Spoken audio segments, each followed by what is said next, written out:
Bismillahirrahmanirrahim. Assalamualaikum warahmatullahi wabarakatuh. Perkenalkan, nama saya Rudi Firmansyah.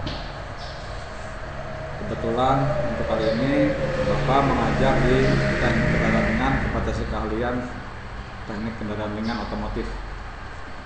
Pada kesempatan kali ini saya akan sedikit menjelaskan tentang kurikulum yang berada di SMK Muhammadiyah Majalengka ini. Seperti yang kalian ketahui bahwa di SMK Muhammadiyah Majalengka ini membuka dua program studi keahlian. Yang pertama teknik otomotif, yang kedua teknik informatika dan komputer. Dari kedua program studi keahlian ini, kompetensi keahlian yang dibuka di SMK Muhammadiyah adalah teknik kendaraan ringan otomotif dan teknik komputer jaringan.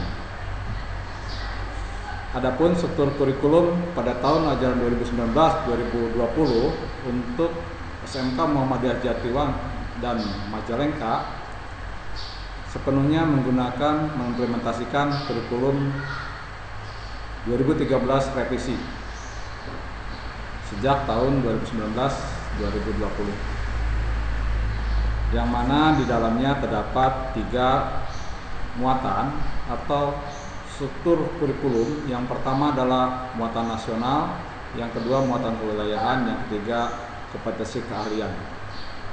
Jadi berbeda dengan di SMA umumnya, bahwa di SMK ini ada kompetensi keahlian yang mana di dalamnya terdiri dari mata pelajaran kejuruan sesuai dengan program studi keahliannya masing-masing. Yang ketiga, penilaian. Proses evaluasi penilaian itu terdiri dari beberapa macam unsur. Yang pertama adalah penilaian harian, penilaian tengah semester, penilaian akhir semester, dan penilaian akhir tahun. Jadi 4 komponen ini yang harus kalian tuntaskan selama belajar di SMK Muhammadiyah ini selama kurun waktu kurang lebih 3 tahun. Ditambah dengan uji kompetensi, yaitu penilaian uji praktek kejuruan yang diselenggarakan oleh LSP atau dunia usaha dunia industri sesuai dengan kompetensi keahlian yang dimiliki. Untuk SMK Muhammadiyah Majalengka, teknik kendaraan ringan menggunakan atau menjalin kerjasama industri dengan Suzuki, NJS Bandung. Sedangkan untuk teknik komputer dan jaringan menggunakan atau menjalin kerjasama institusi dengan Indosat Majalengka. Nanti di kelas 3 kalian mendapatkan pengujian praktek kejuruan atau JIKOM yang langsung diuji oleh institusi pasangan atau dunia usaha dunia industri, seperti yang sudah tadi Bapak sebutkan. Yang keempat, kenaikan kelas. Nah, di sini berbeda dengan kurikulum sebelumnya atau KTSP, bahwa kenaikan kelas ini ditentukan oleh satuan pendidikannya masing-masing. Ditentukan tentu saja dengan rapat Dewan Guru dengan mempertimbangkan beberapa hal. Yang pertama, kalian harus tuntas seluruh mata pelajaran, ya. Tidak ada yang tidak tuntas, ya. Meskipun nilainya D, itu perolehan maksimalnya itu adalah 3 mata pelajaran kumulatif untuk 2 semester. Jadi ketika kalian mendapatkan D 4 mata pelajaran, otomatis tidak naik kelas. Nah, yang selanjutnya adalah yang kedua, nilai kompetensi minimal baik itu harus kalian dapatkan di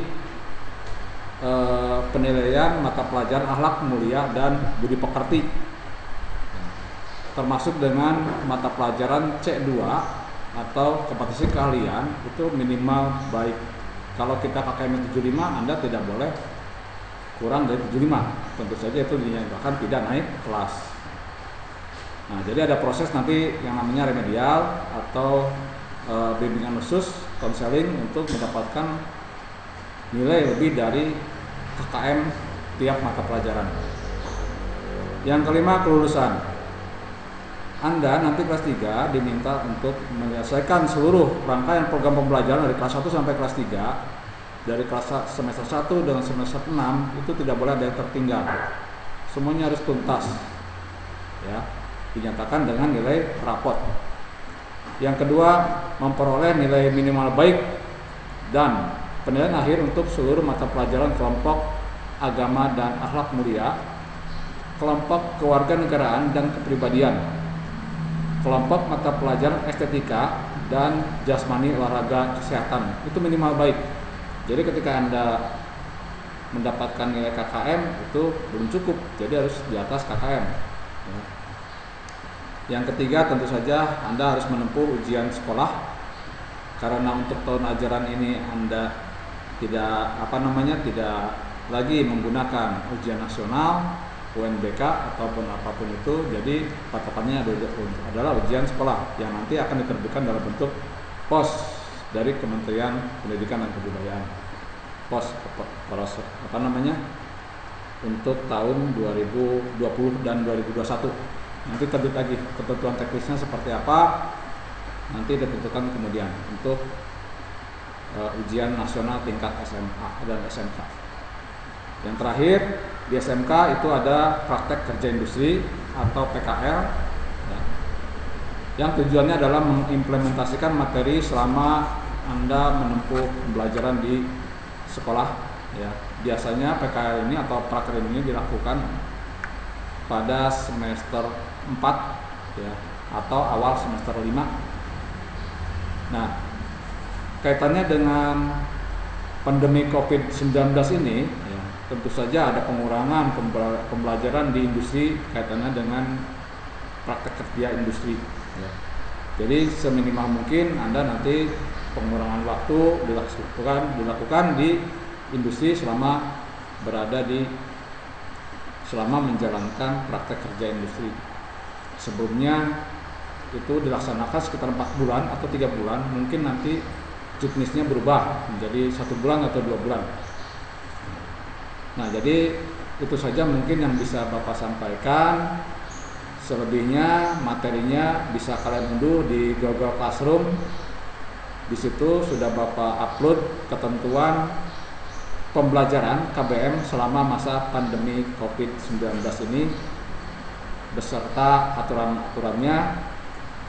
Dan tetap semangat, semoga kita selalu sehat dan badai pandemi COVID-19 ini berlalu.